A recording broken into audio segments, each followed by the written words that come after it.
record on this and want to thank all of the University of South Florida students and their coordinator, Ellen Kent, for joining us tonight for the Faces of Courage meetup. And this is our spring meetup. It's April 8th. And we have many presenters tonight. So Ellen, if you would like to take it away. Absolutely. Thank you all so much for joining us. So basically our theme for tonight, and I'll just explain real quick. The idea of the Service Corps is that we're interprofessional group of volunteers and from all of our different disciplines at USF Health. We're also thrilled that tonight we have a lovely high school student who's joining us, Madison. And the idea is we just get together and do service out in the community and make it fun. So today we're celebrating spring on this beautiful spring evening. And we have so many students who have signed up to share their talents. So I thought what we could do is we'll get started with all of our gardeners first. I grow everything from seeds because it's just a small weakness I have. And it's therapeutic. It's easy. It's relaxing. So this is making me crazy. I got to tell y'all, don't know what's wrong with my screen. But, okay. So with the last thing I showed you is, like I said, it's my next batch of plants because I grow everything from tomatoes. You didn't get to see them. There are 10 tomato plants out there. The tomatillas have taken over. They are 5 feet tall and 5 foot spread out. And there are only 2 of those plants. I have 5 kinds of peppers, 6 different spices. My Mr. Stacky is my favorite thing in the whole wide world. It allows me to have 25 different plants in a little bit less than a 2 foot diameter pot, but because it stacks up. Trying to think of what else I could tell you. I eat everything, or I can, and put up everything I can because it's easier to be healthy when we try. Okay, so let me grab it real quick. I'm also like Phyllis. I like growing things from seed. I'm definitely not an expert whatsoever, but I have learned what not to do, I guess you could say. So essentially, you just grab the avocado, take out the seed. The big thing that you have to do is you peel it, because I've tested it in other ones that you don't peel and they don't root. And I don't know if you guys can see it, the roots on this one. But yeah, so pretty much what I do is I go ahead and, peel the actual seed, and then I'll stick some toothpicks and I'll put it in water. And then I try to put it in the sun because I did try to grow some like indoors, and they don't do as well, even if they're close to the window. I've noticed that direct sunlight has helped it, grow versus non-direct. And that's pretty much it. If you guys have any questions, let me know. I guess I'm really bad at just like explaining it. I just kind of do it and just kind of experiment and try to do my own thing. I haven't gotten it to soil yet, but it's doing pretty well. That is great. Do you know anybody who has been able, do you have any friends who like taught you how to do this, or who you've seen who've actually grown an avocado tree from the seed? My dad has a few, actually. So I guess that's kind of where I get like my inspiration. I'm originally from Honduras, and he was an agricultural engineer in Honduras. So that's where I start my love for plants and all that good stuff. I like doing a lot of cuttings and then just propagating from there. So even just, I don't know if you guys can see. So I like having cute little like vases and things like this, just to propagate. Actually, that's how I propagated most of them, just putting them in water. And then I started with succulents because I was always afraid that I was going to kill every plant. And so like, I don't know if you guys can see this little one. This little one came from one of these. Aww. And I just have them in little containers like this. So kind of what I do. Actually, do you have an ideal temperature for the avocados? Because I live up in Pennsylvania, so it's not quite as warm as down in Florida. I just have mine outside and it's in direct sunlight. I don't know the exact temperature, but I would assume just, as warm as you can get it and as much sunlight as well. And was going to tell us how to plant your very first plant. Hi everyone. So I don't have much experience in gardening, and I hope one day I will become Phyllis and I will know so much, but it's very new to me. I actually had bad experience at first. I used to buy a lot of indoor plants and they would not survive, but last couple of years it got better and I started planting my own seeds and they actually germinated, and this is like the rose that recently germinated for me. So I will just share what I did and how I planted my seeds, and I hope that will work. I always wanted to have cherry plant, so I got those cherry seeds and I'm going to plant those together with you actually for the first time. So they suggest to, before planting those seeds, to soak them in water for a day or two. I did not do that. That helps with speeding it up. So my seeds might germinate a little later. So it's very easy.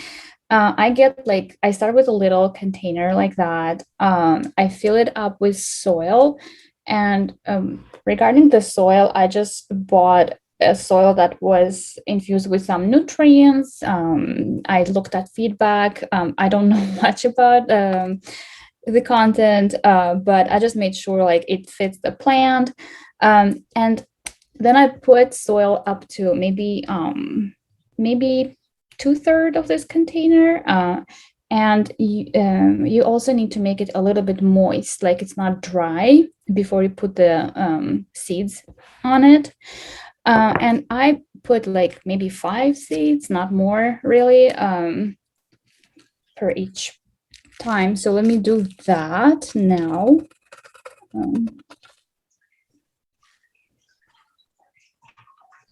And I'll spread them a little away from each other. They're tiny little seeds. So I don't know if you can see it, but here are my little seeds here. And on top of that, I'm going to add a little bit more soil, but I'm not going to push or press. I'm kind of just going to cover it on top. Just a little, not much. And Phyllis, if you have anything to suggest, like please feel free to interrupt at any time.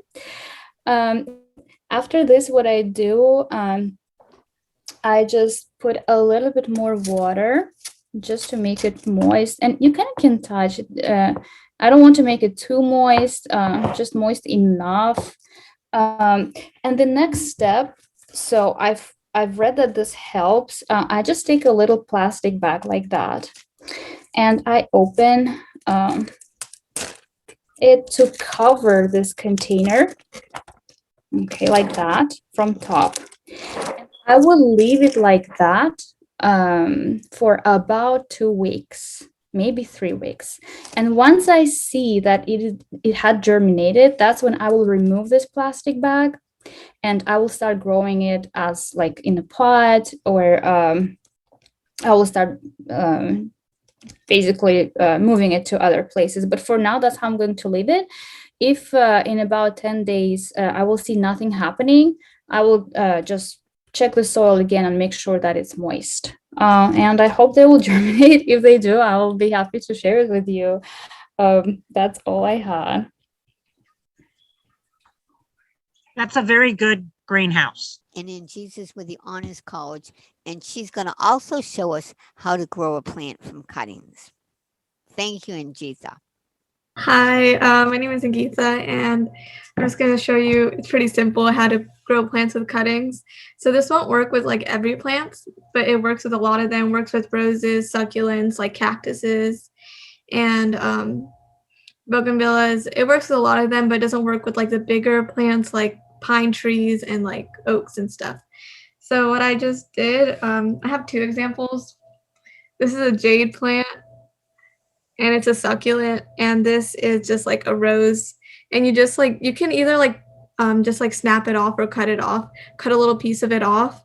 And also if you want to, like, let's say there weren't any leaves here, if you want to check if it's green, you just have to like scratch it over there, and then it should show up as green if it's alive. I don't know if you can see it from here, but yeah. And basically all you do, you don't need rooting powder, but it does help. You just take it, and then the part that you cut it off from, like the stem, you just dip it in the rooting powder like that, and then you just put it in soil. You just stick it in the soil, and then you water it, and you keep it in the shade, and you wait for, like, it depends on the plant, but after a couple days or like a week or so, it should start coming. The roots should start coming, and it's really simple and it's easy to do. And I personally think it's easier than seeds, because you just have to snap it off. It doesn't work with a lot of vegetable plants though, but you can get tomatoes from cuttings. If you snap a little piece of it off, you can and put it in the water, it'll actually start growing roots. So that also works. And yeah, that's all I have. It's pretty short and simple.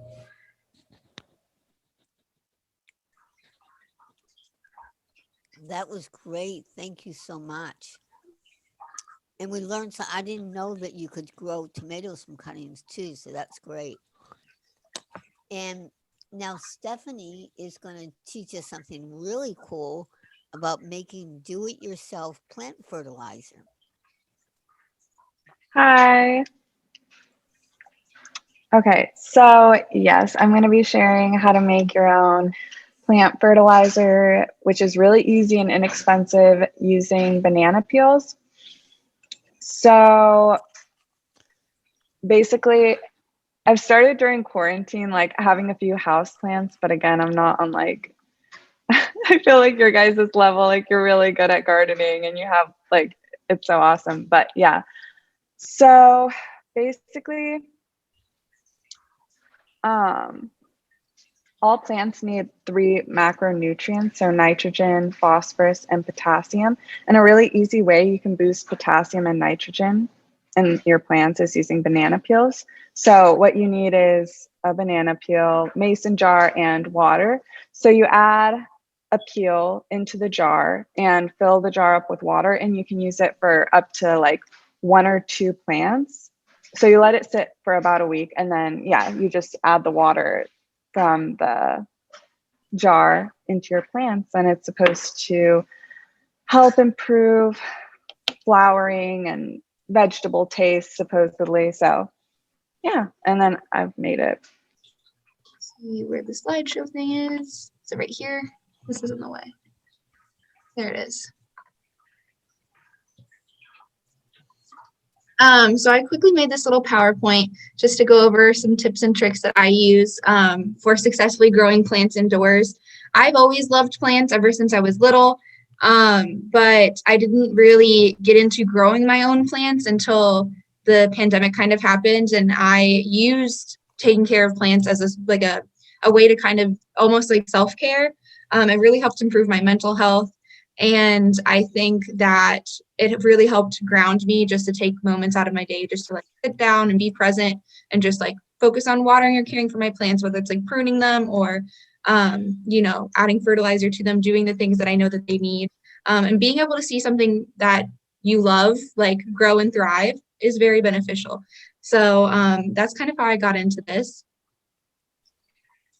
There it is. Okay. So basically, there's some important elements for having an indoor garden.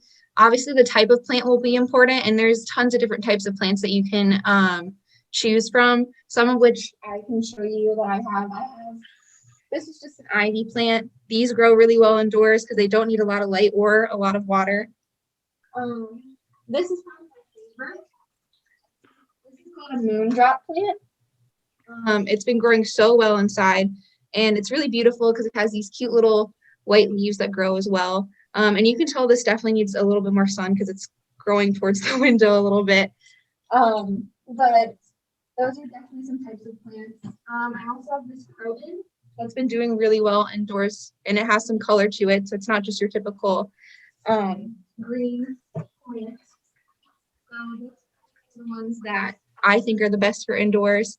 And we're going to go over different types of nutrients you can put in your plants, and also the level of sun and water that is the most useful for indoor plants.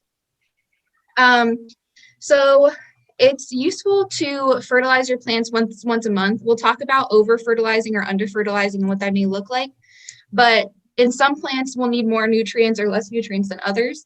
But the typical rule of thumb is about once a month for an indoor plant. And you won't have to do it as much if you notice that your plant's growth is slowing down, if that's typical. So if there's parts of the year when your plant isn't like necessarily growing as much, so let's say you have an indoor plant that's like a fruit or a vegetable, sometimes the year it won't be producing. So you won't necessarily need to fertilize it as much during those times. And then one thing that I discovered recently is, it's been around forever, but it's called perlite. A lot of soils already have it added into it, but if you have soil that you notice doesn't have these little white kind of rock looking things in them, I would suggest you add it. Perlite is amazing. It really helps your plant drain better when you water it, but also when your plant soil is getting a little bit drier, perlite also can hold on to the water and it will kind of release it as well. So it's really good for helping to balance, the amount of water that you have in your plant. And then sun and water levels for plants that are indoors. Rules of thumb are that if you have a larger pot, obviously it's going to dry out more quickly than smaller ones, so you'll need to water it more often. If you have a plant that's more in the sun, you'll need to water it more often just because it's going to dry out more quickly. And then if you tend to have a plant that's in more humid air, that will keep the soil more moist for longer, so you won't have to water it as often. And usually the rule of thumb that I use is whenever your soil is dry to the touch, that's when you should be watering your indoor plant. So I tend to water my plants too much. That's a problem I've had in the past. So something that I found really helpful is I just got these spray bottles from the Dollar Tree. I literally got 2 for $1. And I'll basically use these every day. And I know that sounds like a lot, but I just basically give them a light spritz, like basically right in there like that into the pot. And so that helps me feel good because I know I'm watering them every day, but I'm also not over watering them because I'm just using a little spray bottle.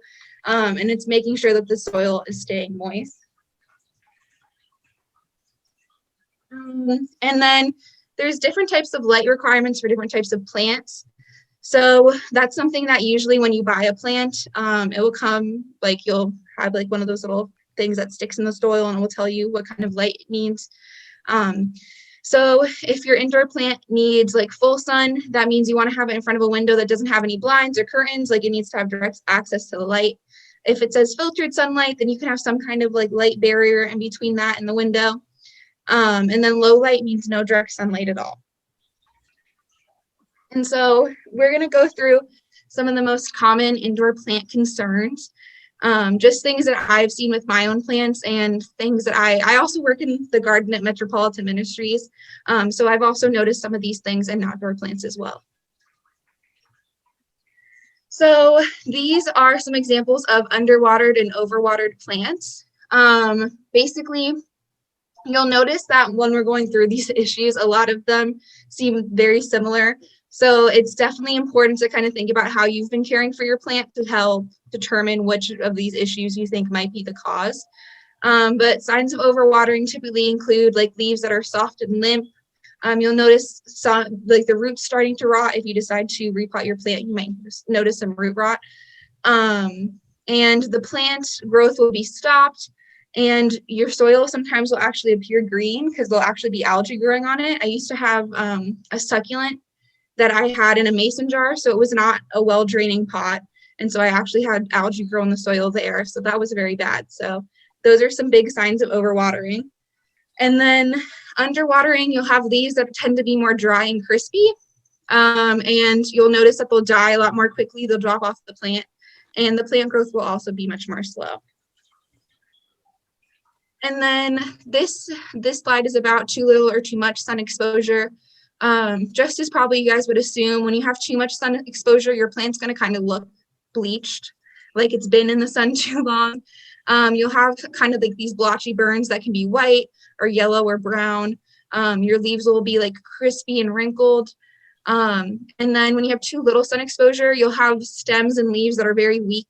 And they will kind of vary in size and color. So you'll have some leaves that are big and maybe more green. And then you'll have some leaves that are tiny and more white or yellow. So it just depends on the type of plant for that. But it'll basically just like look like abnormal growth.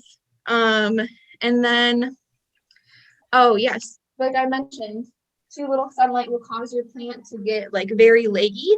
So you'll have some plants that will kind of grow towards the sun, and it will cause them to have much longer like stems with fewer leaves on them. So that's probably the biggest sign. And then this is something that I see in the garden at Metropolitan Ministries all the time, is over-fertilization. A lot of our plants get these fertilizer burns, as you can kind of see right here on the bottom, these kind of brown, kind of right on the edges, the margins of the leaves, these little brown spots, that's fertilizer burn. So basically that was what happens when sometimes plants are over-fertilized, or you actually touch the fertilizer actually gets on the leaves by accident. So as it says, you'll see these yellowing leaves that are typically towards the bottom of the plant, because obviously that's where the fertilizer, that's where you place the fertilizer. So especially if it touches the plant directly, that's where you'll see a lot of that browning. And also you'll see some root rot as well. And under fertilized plants will obviously grow very slowly, or will show little to no growth at all. And a lot of their leaves will be dropping, they'll be yellow, and you'll see a lot of weak stems. So as you can see, the leaves themselves will actually grow in yellow with under fertilization. So as you can see in this top photo right here, these leaves are growing in yellow. And then indoor plant diseases.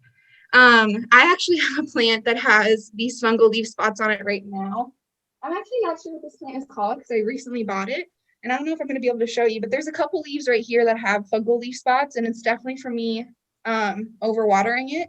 So that's something that I've had to hold back on.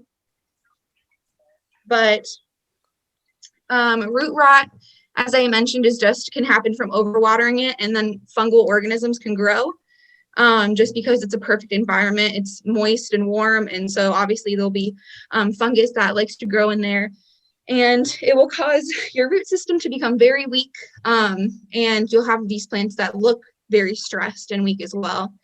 And fungal leaf spots are kind of arise for the same reason. If you have something that's too moist for too long of a period, then you'll have fungus that grows.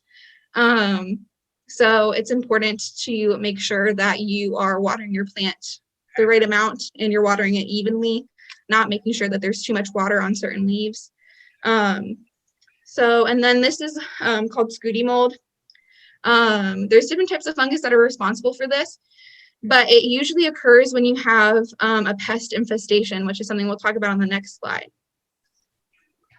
So these are the different types of pests that you can get on some of your indoor house plants. These are also ones that you can see outdoors as well. We have problems with aphids at Metropolitan Ministries sometimes. So aphids and whiteflies actually don't necessarily feed on the plant itself, but more so kind of like the juices of the plant.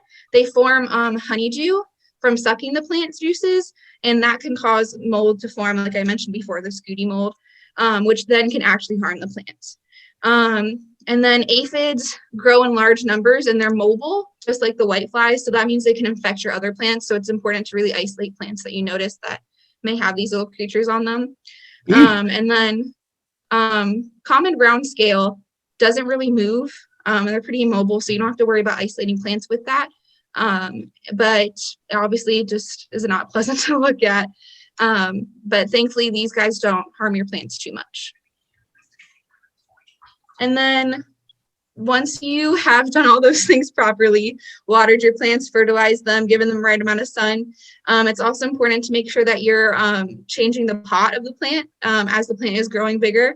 Like this plant definitely needs to be repotted. It's definitely so that's something I'm going to be doing soon. But here's just a quick little guide of how you would go about repotting your plant. And also on this last slide, there's some good tips about how to choose the right size pot and how to know when your plant needs repotting as well. So just if something you want to give a quick look at. And like I said, these are the steps of how you would do that. And yeah, any questions? So during quarantine and everything, and you know, when the gyms were closed, I wanted a way to kind of take care of myself, like working out and everything. So I actually found this YouTube channel that's awesome. Her name is Yoga with Adrienne.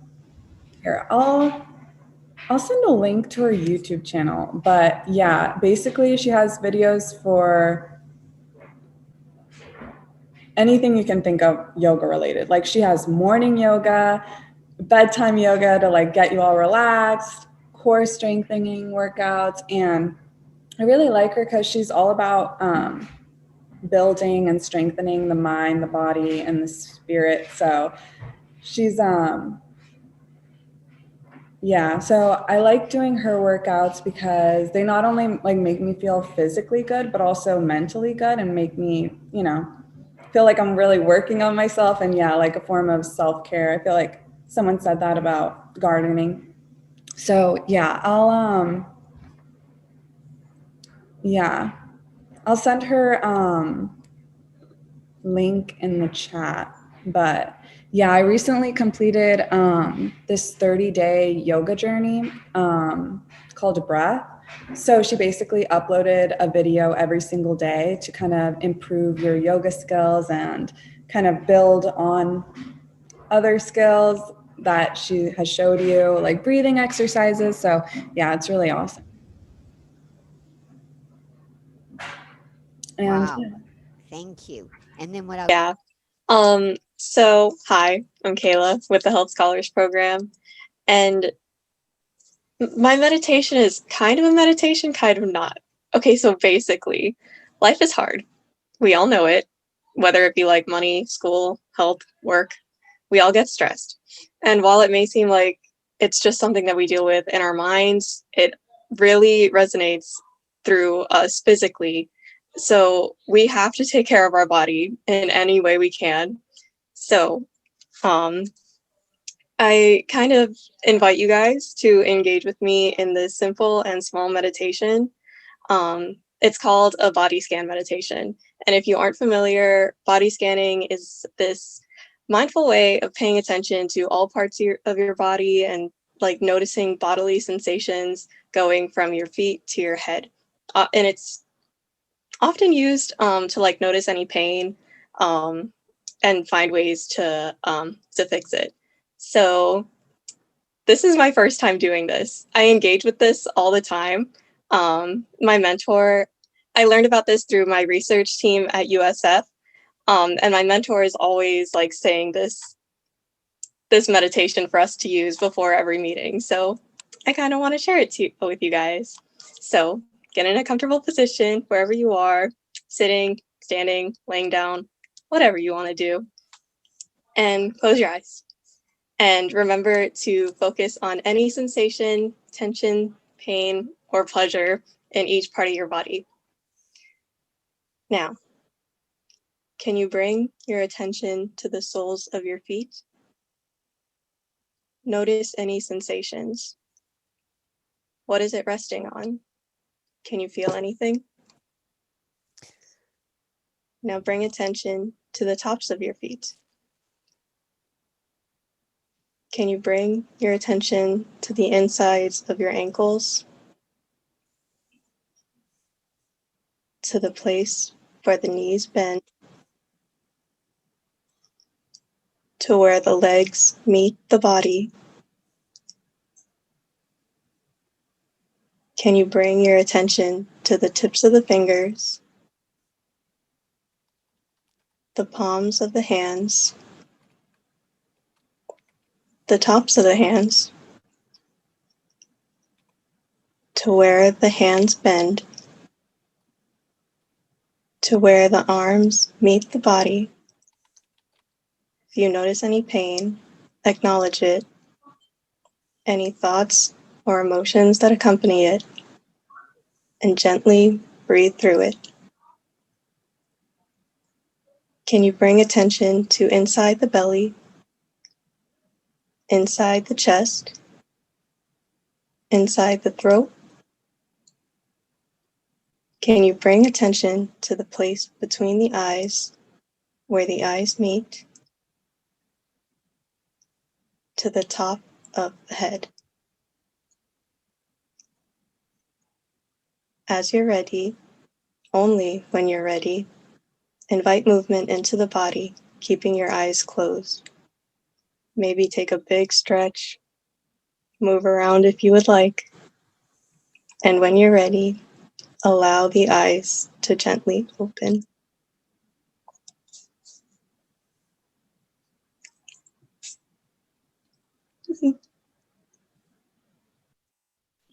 Perfectly. Okay, good. So I have kind of two different methods. One's a little bit longer, the other one's kind of like short and quick. So let me do the longer one first. Let me share my screen. Oh, I don't know which one I can do. Okay, I'm gonna do this one first. Okay, can you see my screen? Okay, so these are little guava and cream cheese pastries. And for those of you who don't know, guava is like a fruit, and then the guava paste is like the fruit mixed with like sugar, and it's like kind of condensed, kind of like a jam, if you will. But I really love making these myself, and I don't really I didn't really follow a recipe. I just kind of go with the flow. I just kind of assume because it's kind of an easy thing to make. So here, let me share the other screen that I have. Okay, cool. Can you see my notes section? Okay. Yeah. So I made this little recipe, kind of just like quick. So it's cream cheese, sugar, guava paste, and then I use the Pillsbury crescent rolls because that's a little bit easier for me. I just pop it open, put them on, and like good to go. And then butter. So here's what I do. I get some cream cheese, like half of a box, just like, whatever feels right, and some sugar. And I put to taste. I like to just kind of pack a lot of sugar in there because I like things sweet. So I take that into a bowl and then I put it in the microwave for like 10 seconds just to get it soft, and then kind of like mix it up real quick. And then for the guava paste, they usually come in like little like little packets, like square. And I like to cut like 1 to 2 inch sort of slices squares, whatever like fits in the little pastry. And I just put like 1 per pastry. Okay, so you have your little crescent rolls. They're all spread out. I don't know if you guys know, but like, they're like they're like the little what am I thinking of? The croissant, like little croissant dough. Okay, yeah. So they're like little triangles, and I put it in the middle, and then I get like a spoonful of the cream cheese mixture with like the sugar, and put it on top. Maybe more, if you like it more cheesy, because sometimes it does tend to melt a little bit. So if you want that good balance, you probably want a little bit more. And then you wrap it however you like. If you want it to look like a little croissant, go for it. Make a little croissant. If you want it to look like a little empanada, make it look like a little empanada, whatever makes you happy. So I do that. And then once they're all wrapped up, I like to coat the outside with like a little sugar butter mixture. So similar to the cream cheese, I get a little bit of butter and like sugar, and I heat it up in the microwave to like melt it. And then I just kind of coat that so that the butter helps the sugar stay on the outside and gives it like a little crunchy texture at the end. And then I put it in the toaster oven or the normal oven, whatever, at 375 for 25 minutes. And the way so it doesn't stick is I put it on like aluminum foil on the baking sheet, sprayed with like Pam so it doesn't stick. Because at the end you want to take it out, but you don't want to ruin it, you know?